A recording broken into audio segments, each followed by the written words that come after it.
Hello and welcome to the GCSE Science Tutor. Today we're looking at Lesson 3, Distillation. Last lesson we looked at separation techniques. Match the separation technique with the correct description and pause the video now. Sieving is used to separate solids of different sizes, for example, large rocks and sand. Filtration is used to separate an insoluble solid from a liquid or solution, for example, sand and water. And crystallization is used to separate a liquid and a soluble substance by evaporating the liquid, for example, sodium chloride or salt away from water. Before we look at distillation, let's remind ourselves of solid, liquid and gas particle diagrams. Draw the three states of matter in the three boxes below and label the changes of state names on the arrows above and below. Pause the video now and I will give the answers in a few seconds. So we're going to start with the solid. When drawing a solid particle diagram, ensure that the particles are large. Don't make them too small. 3 or 4 in a box in the first line is completely suitable. I like to stick with somewhere between 6 and 8 particles in each diagram. Notice how in a solid we have regular arrangement where the particles are closely together in rows. With a liquid, we want to make our particles the same size, because when a substance changes state, it's not the particles that change size, it's simply their arrangement and their distance from each other. Particles in a liquid are random, which means you essentially cannot predict where I'm going to draw my next particle. And again, I'm going to stick with the rule of just having 6 or 8 particles per diagram. And finally, with a gas, our particles are again random because you cannot predict where I'm going to draw the next particle, but they are spaced apart away from each other and they are not touching.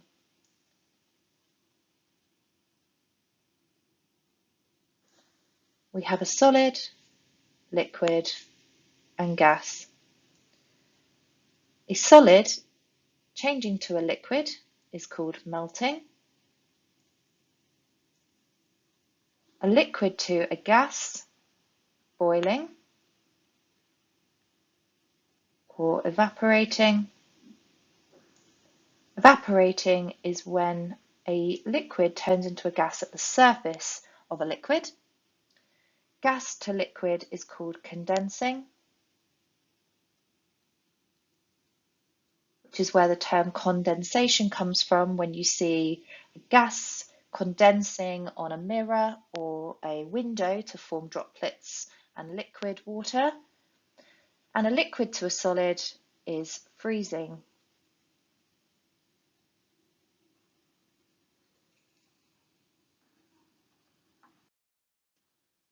Here is a picture of a mixture of ink and water. How could you separate a mixture of ink and water? What might be different about the two liquids? In fact, their boiling points are different. That means that they turn into a gas from a liquid at different temperatures. Here is a diagram of the apparatus used for distillation. I'm sure you can recognise some of the apparatus used from previous experiments and your experiences in the lab. So have a go using the keywords on the right to draw and label the diagram below. And pause the video for the answers on the next slide. The ink-water mixture is put in a round bottom flask over a gauze, a tripod and a Bunsen burner. As the ink-water mixture is heated, the water will boil at a temperature of 100 degrees and will cause the water vapours to rise up through the round bottom flask. The thermometer will read 100 degrees Celsius because that is the boiling point of water. The water vapours or water gas will then pass through this thin tube through something called a condenser. A condenser essentially provides a very, very cold environment around the tube, and it does that by passing very cold water from, say, a tap into the condenser and allows the water to then pass out of the condenser, which is warmer, and it continuously pumps cold water into the condenser to keep it a very cold environment. The gas water that rose up through here, passing through the tube, will then come out of the condenser as a liquid, as distilled water, which is pure water. And we call the substance that comes out of the condenser the distillate, which collects in the beaker here.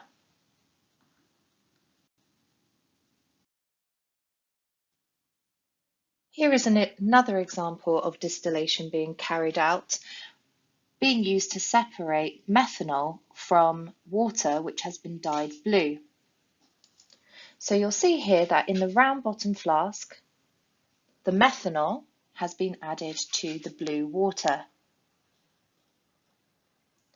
It is being heated and causing the methanol to evaporate to form methanol vapours. The methanol vapours rise and the thermometer measures the boiling point of the methanol.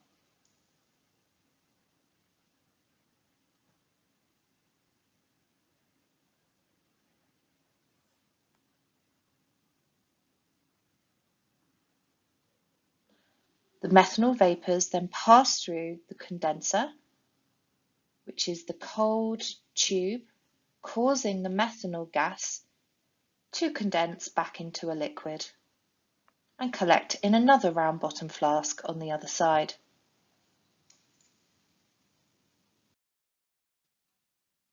Using the explanations provided on the previous slides, have a go at arranging the following into the correct order. You could either write the letters or write the actual explanations for each point out. Pause the video now and I'll go through the sequence in the next slide.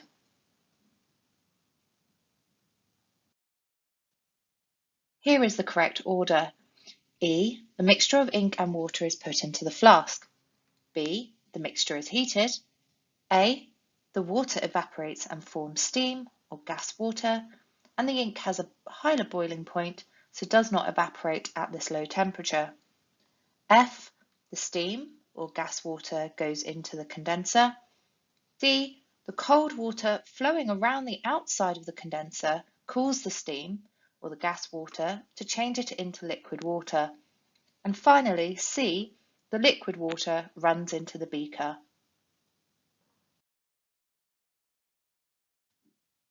The next lesson in this unit, we're going to look at Lesson 4, Structure of the Atom.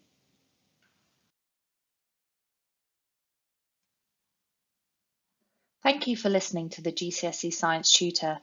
Please remember to like and subscribe to get further updates on lessons and tutorials.